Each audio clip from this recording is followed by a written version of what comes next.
welcome to another more interesting episode. You get another break. Exactly. I meant that. Photo chat. And this interview is with Trevor McCall-Peat. Yeah. He's one of the guides at Wild Eye. Yeah. And it's also from Africa, for anybody. Exactly. Disclosure. Yeah. We recorded this one in Mana Pools. Yeah, cool. So we're on... In the pool? Not the... You're like, fuck. Go to your room. You just bought yourself a ton, young lady. I'll go in the fucking closet underneath the stairs. Yeah. This interview, it was at Mana Pools. We were in the lodge, but on the upper level, they have like a lounge area. Mm-hmm. And it was cool because we had elephants walking by and everything like that. It was beautiful. Yeah. I watched it. It's pretty cool. Yeah. These Africa podcasts are bitchin', so yes, you guys need to watch them. Yeah. Well, that's what they're doing right now. Yeah. Well, right now. After we 3, 2, 1. Here's Trevor. Alrighty. Welcome to F That Photo Chat Africa Edition. Nice.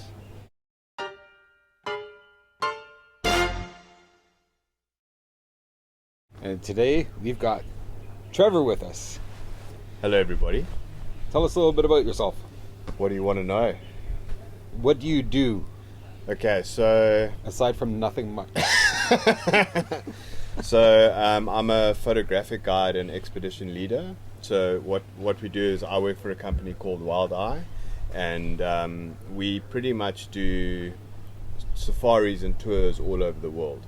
We're slowly expanding and obviously increasing the destinations as we grow. We're a company that's been going for about 11 years now. And yeah, I've been a part of the journey for 5 of those years, and it's been absolutely incredible. I mean, the places that we get to go and see and experience with guests are just phenomenal. Like where we're sitting right now in Mana Pools in the middle of Zimbabwe, middle of Africa, middle of nowhere. Yeah, it's unbelievable. So I've been doing that for just over 5 years now. Before that, I was a full-time guide. So what that means is that I was based at a lodge. So I'm from South Africa, so southern tip of Africa, and I was a full-time guide for just over 9 years, and that meant that I was based in the lodge, and the cycles that I worked was pretty much 6 weeks on, 2 weeks off. So I would guide for 6 weeks, which works out to be about 43 days or so, and then you get 2 weeks off. And I did that, like I mentioned, for just over 9 years, and then decided I wanted to try something else. Yep. But a little bit about my background, I grew up close to the Kruger National Park, which lies on the northeastern side of South Africa. My mother was involved in the lodge industry from when I was 2 years old. My brother was a guide, and still is a guide and lodge manager now. And so ever since I can remember, all I ever wanted to do was be out in the bush. I mean, the bush is where I'm happiest. It's where my passion lies. I really enjoyed sport growing up, and I had a couple of options after school with that, but I decided that my passion for wildlife and being out in the bush was far greater than that of what I had for sport. I still enjoy sport, and I don't regret my decision at all, because it's led me on an incredible journey. And yeah, it's led me to this point where we're sitting here on the couch now in the middle of Zimbabwe. Yeah. This is wild. Yeah. I was just looking here. There's an elephant over there. Two of them. Yeah. Zambezi River right there. This is incredible. And this is your office. It is. Yeah. It's crazy. Yeah. And you must meet some interesting people. We do. We do. I'm sitting next to one of them. No, we do. But part of this is when you a full-time guide, and when you're doing what I'm doing now, is it's not just the love for wildlife that you have to have. You've got to have a love for people as well. And you also have to have a lot of patience, but it's all part of the experience. And I think it's like anything that you do. There's pros and cons, right? Yeah. Whether it's working with people or whether it's something completely different, there's always going to be things that you really enjoy about your job, and there's going to be things that you don't like about your job. And with this, you say interesting people. Yes, a lot of the time we have phenomenal guests who understand the process, and that all starts. That's what I really enjoy about our company, is that everybody is full-time employed, and from the moment you are in touch with the logistics ladies or one of the guides looking to book a trip, we try and set your expectation for that safari, just so that when guests arrive, they know what they're in for, because it can go the opposite way. And I had it when I was a lodge-based guide, where I think I probably had more difficult guests when I was a lodge-based guide, just because people would book on their own or just book through an agent, and there wasn't the personal touch and the personal connection with someone that you're traveling with, which I think is key. And it's the most amazing job in the world when you have easygoing guests, but when you've got difficult guests who, don't their expectation is too high, or it's very different to what they thought it would be, then it becomes really challenging, and it can be difficult at times. And tiring, I'm sure. Yeah. That's why you look so tired right now. Thanks. Wow, thank you. No, it is, so like I said, there's pros and cons to everything, and like for myself this year, I'm traveling over 150 days of the year. So for over 150 days of the year, I'm away from home. Yeah. So it is a bit of a con, but at the same time, there is a pro to it because of the different destinations I get to visit. And it was one of the big factors why I left the guiding industry full time, was because yes, you're based at one lodge and it's a completely different lifestyle, and it's a great lifestyle, but doing what I'm doing now, I get to explore a variety of different destinations. Yeah. Anything from Uganda to Kenya to India to South Africa to Zimbabwe. It's such a variety. Small bird if Jerry lets you. Which will probably never happen. But it's such a variety of different destinations, and I think that's part of it. I know that we had a brief discussion over dinner, but about staying stimulated in what you do, and you've got to enjoy what you do.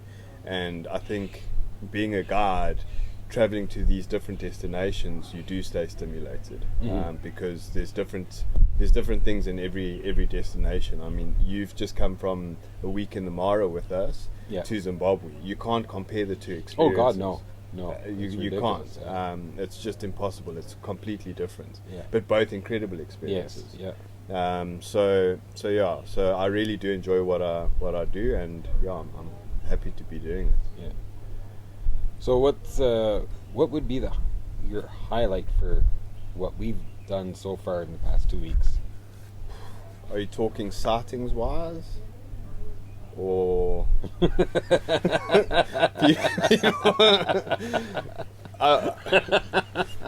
yes, yeah. Next question. No, I think it's hard to say what my highlight really is, because there's such a variety to it, right? So like I mentioned earlier, you've got to have a passion for wildlife, but you've also got to have that passion for people, and being able to, so this is a private safari with yourself and Sue. You've got to be able to sit and enjoy meals together and enjoy each other's company almost 24 hours a day. I mean, we only really separated when we sleep. Exactly. So I think part of the highlight is taking people to these destinations and seeing the enjoyment that they get out of it. That's the people side of it. We came here to Mana Pools, and there's some unique things here that you don't necessarily get in other reserves, like an elephant standing on its back legs. Which was one of your requests. And we got that the first 2 mornings. Like the first 2 crazy. mornings. So I think a highlight I would say is even from the Mara is the people side of it, is to see the enjoyment that people get out of the experiences that you provide. And the other highlight of it is obviously being out in the bush.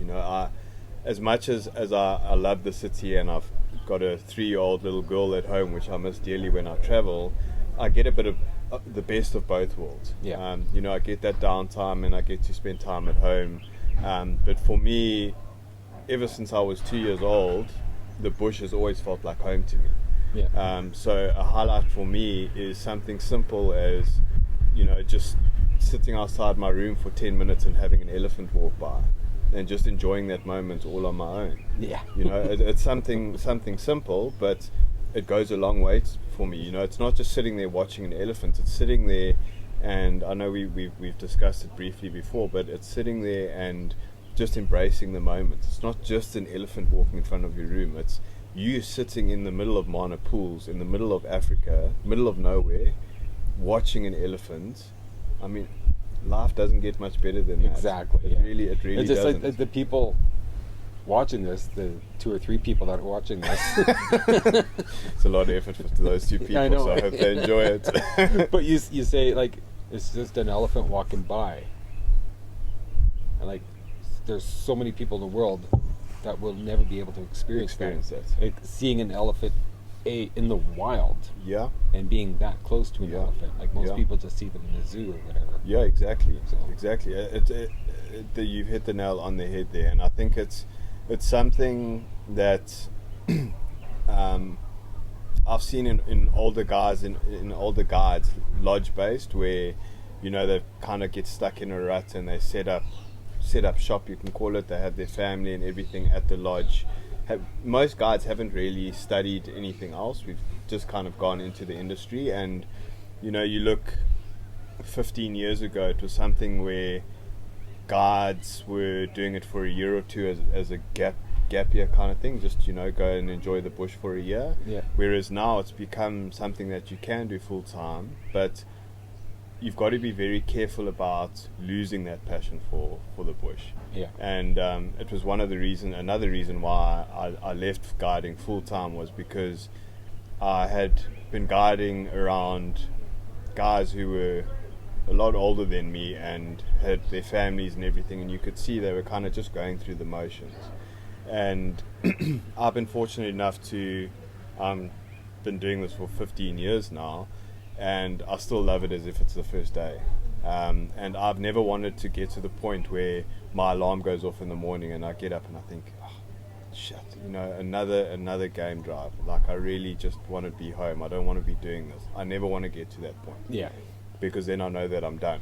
And the bush has been incredible to me in so many different ways, with the different experiences and that I've had, that I never want that to go away. Yeah. I always want to remember the bush for how I've remembered it through my whole life. And I think moving out of full-time guiding into doing what I'm doing now has allowed me that opportunity.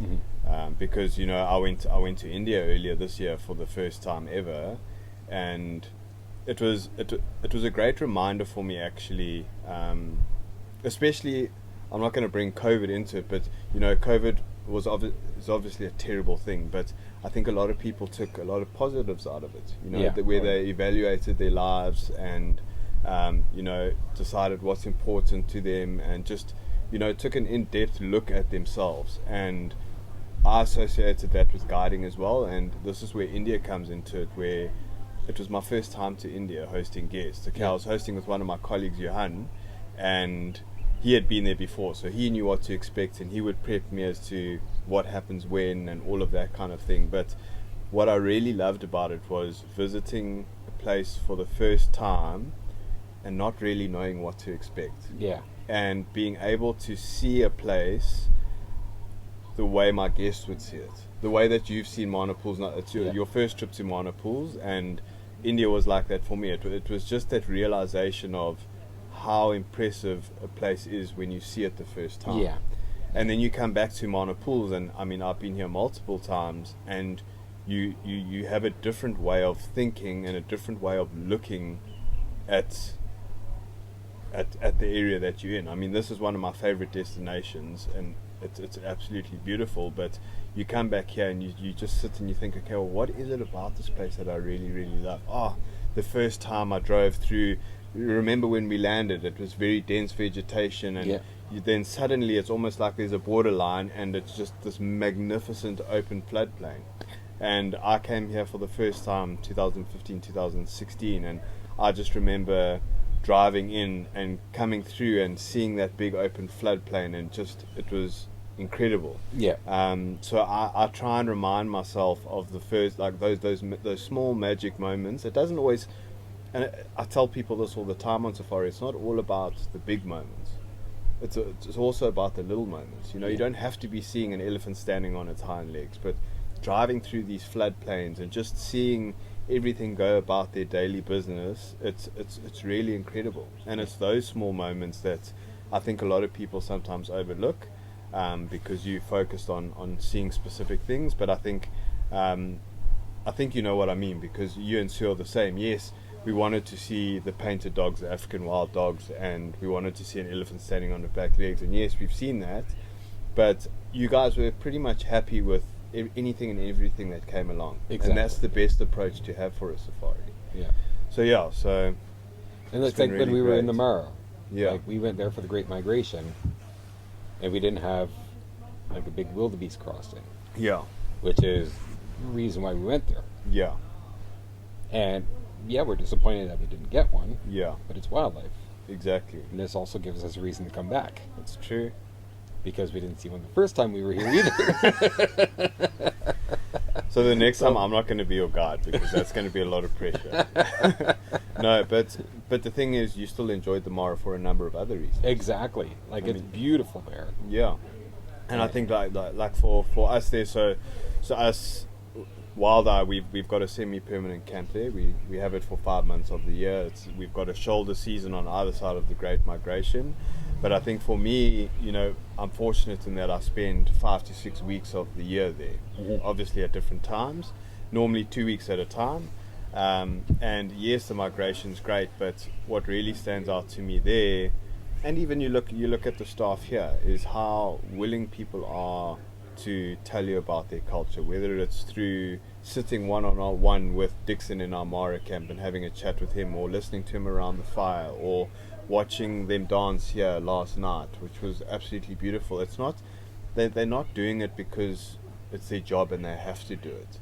You can see they're passionate about what they're doing. They've got smiles on their faces, whether it's standing around the fire in the Mara, or whether it's sitting here on the deck watching the guys dance. They're laughing at each other and they're joking, and they really enjoy what they're doing, and they enjoy showing off their culture. Yeah. So it's not just about the wildlife and what you see out in the field. It's about embracing the culture, the local culture, and the local people, Yeah. which makes it really, really great.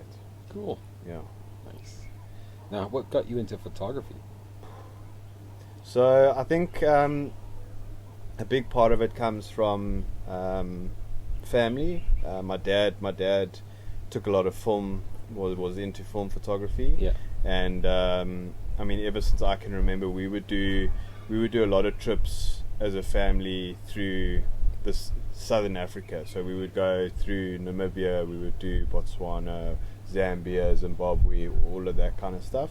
And it was quite funny actually, because my dad would have rolls and rolls of film, and he would give us three. So I'm one of three boys, the youngest, and he would give us, for like a 2-week holiday, he would give us a spool of 24 photographs. Oh, Jesus. So, and it was like a disposable camera. Yeah. And like that would just be for us to mess around with. But I think that's what started it, was, you know, trying to then see my dad do it, see the enjoyment that he got out of it, and then it at first, when I was very, very young, it was just, okay, click, click, click, click, your camera's done, okay, enjoy the rest of the holiday kind of thing. But as I started getting older, with film, you had to become more selective as to what photographs you were after, especially when you only had like 24 photographs for. Now you can take how many photographs in a second? I could take 2 rolls per second. Exactly. Like now I had a roll of film for 2 weeks holiday. Yeah. So as I started to get older, and my passion for wildlife and that started to increase, my passion for photography did as well. And as I got older, myself and my middle brother Greg, he's also big into photography now. The oldest brother not so much, but I think we were probably just at different ages when we moved to the Kruger National Park side. Where as we started getting older, then, you know, it was more discussions about like, oh, okay, what's your first photo gonna be like? who's going to take the best photo on the trip, kind of thing. And then you kind of have an eye. And as we would go along, my dad would say, you know, just look at that scene, look how beautiful it is, whatever, it would make a great photograph. And slowly you start to begin to learn about photography, how it works. And I think from then on, my passion for photography just grew as well. And when I started, so I mean, I've been taking photographs pretty much ever since I can remember. And when I started guiding full time, for the first year I didn't take a photograph. And the reason behind it was I wanted to focus on my studies and getting my qualifications and making sure that my guests were happy. Yeah. Because there's a very fine line, and you'll see it when we're out here. I don't constantly take photographs when you guys are taking photographs as well, because the thing is, whether you're a full-time guide or whether you're doing what I'm doing now, it's not about me. It's about you guys. Yeah. I wouldn't be here if it wasn't for you. Exactly. So yes, it's nice to get the odd shot here and there, and it's great, but at the end of the day, I want to make sure that you guys are getting great photographs. So for my first year of guiding, I didn't have a camera for that reason, because I didn't want it to impact my guiding ability. I wanted to focus on getting the fundamentals of guiding right. And then, you know, like I would have like a little point and shoot and things, and then I got into photography even more so after about a year and a half, and then I decided to save up money and invest in decent equipment. Okay. And I did that, and then I picked up the camera. Well, I went and I bought it, and I got home, unpacked everything, super excited, picked it up out of the box, and I was like, shit, where do you even start? Like, there's all these different things. Yeah. These different, so you're going through the menu system, and you're like, okay, there's auto, great, but like I didn't spend all this money just to shoot on auto. Yeah. So I had like a little bit, I won't lie, there was moments where I was like, maybe you shouldn't have invested this much money in this much gear. But then I started to YouTube things, and that's where YouTube's great, even now. You know, you can find pretty much anything on YouTube. And when it came to the photography side of things, I was in the perfect place. I was a full-time guide in the middle of the bush with amazing photographic opportunities and amazing ways to learn photography. Exactly. So a lot of it was trial and error, and I would play around taking photographs, even in my garden at the lodge. I mean, the staff would walk past me and be like, Trevor, you're photographing a wall.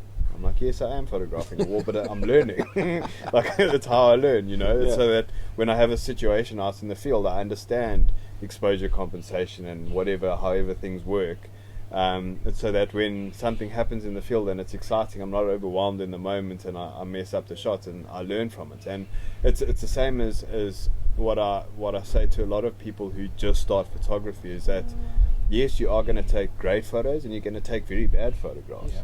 And the important thing is that to understand the bad photographs, not to just delete them, but in that beginning phase to instead of deleting them, think, why is it a bad photograph? Obviously, if it's completely blurred, you know, okay, my focus was off. Yeah. But, you know, if the light wasn't quite right, or if your image is too dark or too light, why is it too light? What were your settings? You know, Lightroom's great. You can pull up all your settings.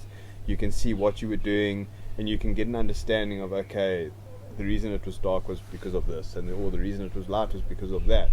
In the next time I have a similar situation, this is what I need to do, this is the adjustments I need to make. Yeah. So a lot of it was through that, and then I did two photography courses, which were really, really good, and then I finished up working as a full-time guide at a place called Londolozi, which is a very luxurious, well-known lodge in South Africa, and we had a department called the Creative Hub.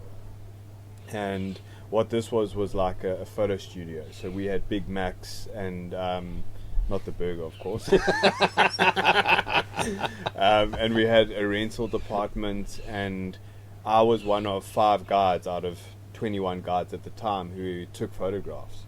And we would take photographs and write blogs, and we would then also, in our spare time, because we've all got different photographic eyes as well. Oh yeah. And I mean, there's the beauty of photography is there's no right or wrong way to do it. Exactly. We all have our different methods, and we would go out into the field together and we would take photographs, and then we would chat about our photographs, and you learn from other people and you get ideas from other people, and that's where I think, looking now, we've got social media and all of that. You look at Instagram, for example, there's thousands of wildlife photographers on there, which is great, but I often tell people, scroll through them, get an idea of, if you often find yourself just scrolling through different pictures or different photographers' work, and then you'll stop on an image. But I often tell people, why did you stop on that image? Yeah. Take time to identify what that photographer did that made you stop. Mm-hmm. And then you'll never be able, it's not to say that you're going to copy that photographer, especially with wildlife photography. You're never going to have the same scenario twice. You might have an elephant standing on its back legs 2 days in a row, but the lighting's going to be different, the area might be different, it's not going to be feeding on the same tree, it's different conditions, there's different elements. So you can never recreate what someone else has done, but you can get an idea of how someone else may have captured their image to portray their subject the way that made you stop your feed and have a look at that picture, if that makes sense. So it's been a great journey. I absolutely love it. I think it's also, for me, I was talking earlier about how I'm not always taking photographs as well. It's one, it's about your experience, but two, I also don't want to disconnect myself from my surroundings. So I've had photographers where for example, I had a guest join me when I was still a full-time guide for 4 or 5 days, and he got off the airplane and he was like, right, Trevor, I want to see a leopard in a tree, I want to see a male lion drinking water, I want to photograph lions at night with a spotlight. And I was just like, sorry, what? I'm Trevor, firstly. Like, he just dished out this order. And the first morning we went out, and my tracker and I, we were sitting in the car park. Now, Tracker's a guy who sits on the front of the vehicle. He looks for there's an elephant walking past now. Well, there's 2 of them coming as well. Nice. Like a big one and a little one. Like, So the tracker sits on the front and he looks for tracks. He's also got amazing hearing, and he's just there to help you find animals. And the first morning we were sitting in the car park and we heard leopards mating. Now, to see leopards mating in the wild is super, super rare. And I called the room, I called the guests, and I said to them, okay guys, there's something going on, please come as quickly as you can, we want to see if we can find it. They got to the car, they're like, what's going on? We were like, no, we can hear mating leopards. So we headed out, we found these mating leopards, and we spent probably about 2 hours with them. And it wasn't, photographically speaking, we got a couple of good opportunities, but they were in and out of dense vegetation. By nature, leopards are very elusive, shy animals. But we had this phenomenal sighting for 2 hours, and my tracker and I high-fived each other, and we were like, okay, cool, epic, we're going to head on out and give somebody else a chance. And I turned around to him and I was like, how epic was that? He was like, yeah, it was okay, but I didn't get any shots. And that's where it was a moment like that I often reflect on, because there I feel like the photographer's taken it too far. It's not about a passion for wildlife anymore. That now it's just about a photograph. Exactly. And you can, I'm sure you can tell as well. You can tell someone who's passionate about photography just through the images that they're taking. As opposed to someone who's just taking photographs for the sake of taking photographs. Exactly. So I always try and keep that balance between taking a photograph of a great scene, but also just putting my camera down, even if it's for 5-10 minutes, and appreciating what I'm seeing. So cool. Alrighty, so that's it for this episode of F That Photo Chat in Africa. Special thank you to Trevor for joining us on this one. You're welcome. And that's it for us. So toodaloo, motherfuckers.